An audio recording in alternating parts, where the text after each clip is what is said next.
As you said, Dubai is a very attractive market for investors around the world. Rules of Association, which is what runs the company.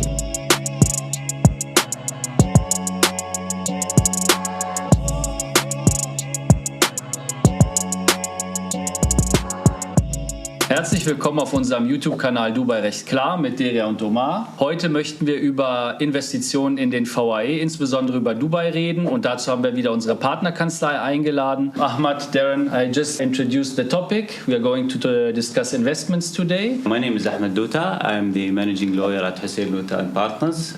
We are a firm established in 1997 with a focus on dispute resolution, litigation. We are licensed to appear in the federal courts, the 7 Emirates federal courts, including Abu Dhabi, Dubai, and Sharjah. Good afternoon, my name is Darren Bradshaw. I currently head up the corporate law practice at Hussein Douta.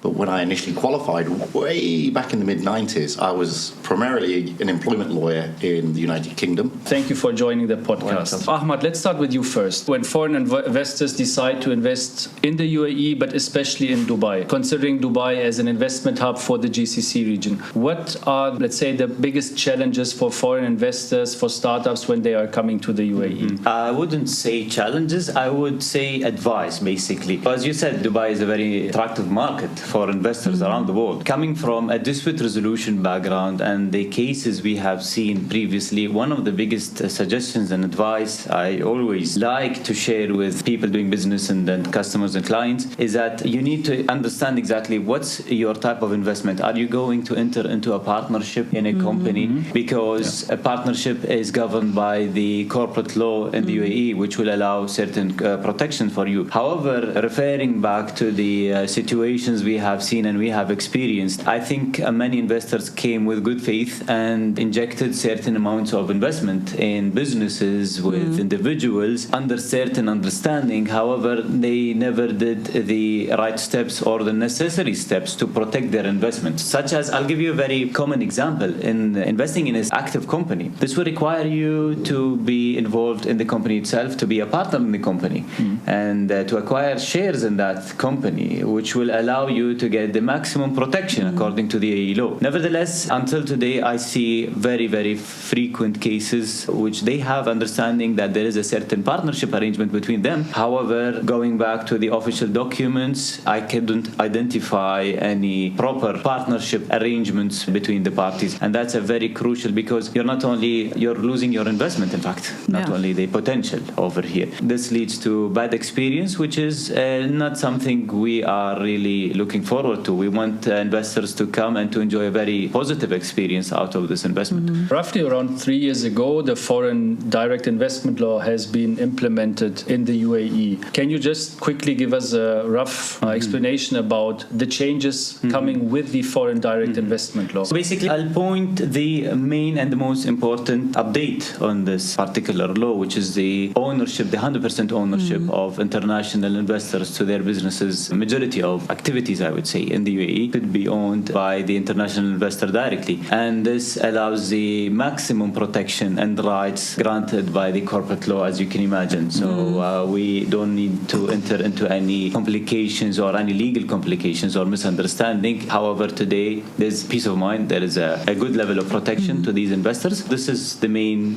update on the FDI new law. Can you quickly also describe, just for the audience, what was the legal situation for investors before the FDI came into place in the UAE, just to understand now the changes? As you know, previously there was some limitations on the ownership of shares in certain activities. So international investors were not allowed to own more than 49% in some certain activities. And this was in the past. However, the UAE had introduced a new update which allows the investors to have the 100% ownership on majority of activities, I would say, in the UAE at the moment. And do you think this new investment law changed the way of doing business for investors?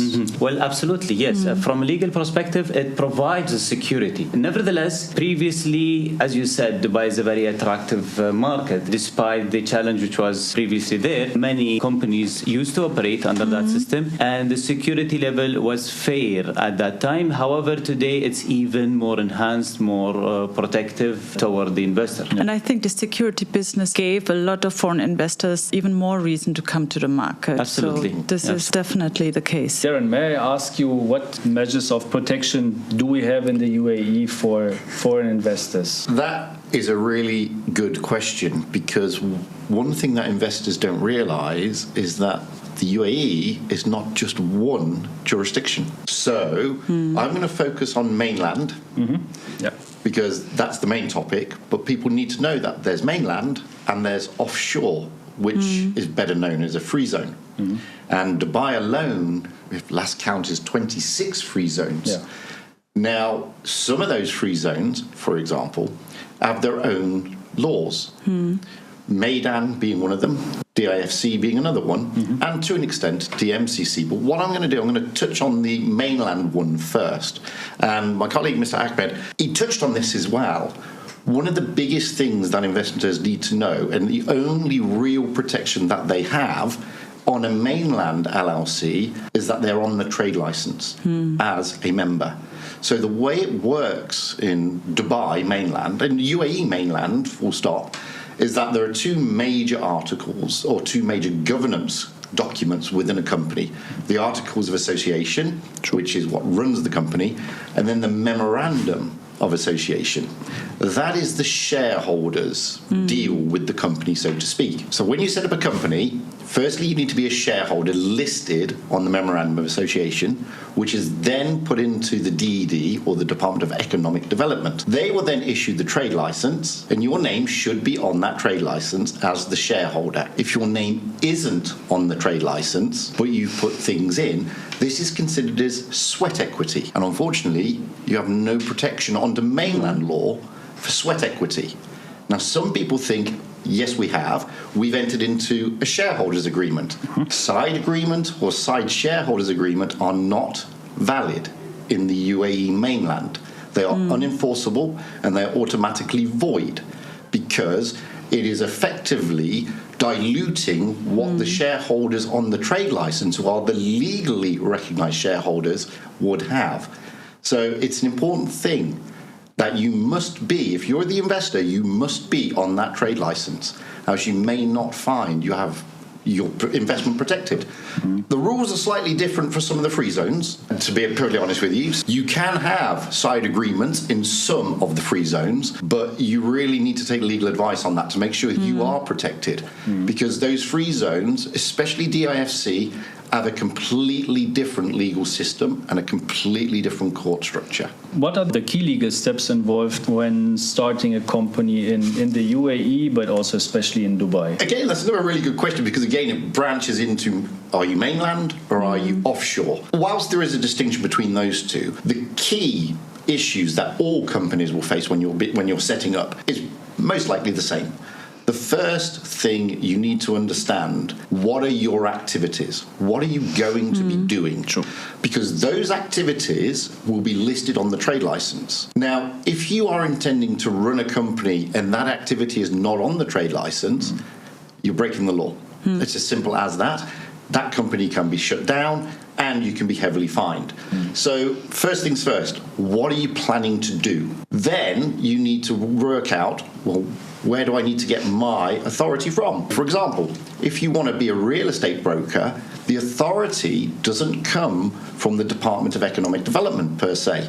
It actually comes from RERA, the Real Estate Regulatory Authority. Yeah. And you have to be approved by them before you can get your trade license. The same if you're opening a healthcare. You will need to go to the Ministry of Health, potentially, if you're opening a pharmacy, to ensure that you have somebody regulated by the Ministry of Health. It's important to make sure you know where you're going first. Second, you need to make sure that you can open a bank account. Bank account openings for companies, you will see a lot of people advertising, we will open it in 3 days. Yeah. It will not happen. No. The banks are, like all professions now in the UAE, majority of the professions, lawyers, accountants, banks, real estate, we are heavily involved in anti-money laundering and compliance. Yes. Yeah. The banks take all their authority from the central bank, which tells them you must do X, Y, and Z. It's not because the banks want to take a long time in opening a bank account.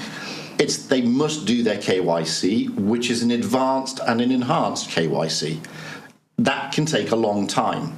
So people need to realize, if I'm opening a business in a particular area and it's going to be an LLC, once I've got my activities done, once I've started that, I then need to make sure that I've got a bank account to put the share capital into.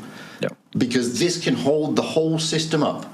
And you can start the process only to fall at the hurdle of not being able to open the bank account. Yeah. So these are the important steps. Make sure you know where you're going to be, and if you are going to trade on the mainland, you must be a mainland company. If you're going to be anything involved in real estate can only be a mainland company. Make sure you know what you're doing, make sure you get those activities, and make sure you can open a bank account. Those are vital. That's amazing to hear that, Darren, because we are exactly telling the same things to our clients. So thank you for reassuring us, because we are always telling the clients, first of all, you need to know what do you want to do, and the second thing is from which location at the end of the day, from where do you want to perform your activities. Yeah, and you're right. You have to think also about bank account, because many providers say, okay, we will open the company very fast, this and that, but they are never advising the customers or clients about the bank account issues, because sometimes you face this. You open a company and then have, for example, general trading as the most popular one, then you go to the bank and then you face exactly this issue that you don't get the bank account opened. I think one important thing to consider at the very early stages of a company setup, it's also based on my dispute resolution experience. I see a lot of misunderstanding on the roles in a company, and many people do not realize that there are partners and there is an active manager or a CEO of the company. Yes. And some partners actually require other partners to operate and be active, which is not the case. In fact, as you can understand, that the partner is basically an investor in the company, and he's not required to run the company in reality. And the elected manager, he is the responsible for that, which is very important. And I see that frequently, many misunderstandings happening, and that's something you can agree upon on the very early stages. You can understand and realize very clearly at the very beginning, and then you can assign whoever is agreed to be a manager and run the show. And I think the main reason for that is, Ahmed, in Europe, for example, the regulations are completely different. When the people come to the UAE, especially our German clients, they have no idea about these partner positions, manager positions, and who is doing what. Who's responsible for what. Yeah, exactly. This is really crucial to inform the clients properly about the positions and what does this mean for the company. Thank you very much, Ahmad and Darren. Damit sind wir auch wieder am Ende dieses Videos. Wenn euch das Video gefallen hat, dann schreibt in die Kommentarfunktion, gebt uns ein Like, schreibt uns gerne an, wenn ihr Interesse an einer Firmengründung habt, und dann sehen wir uns beim nächsten Video.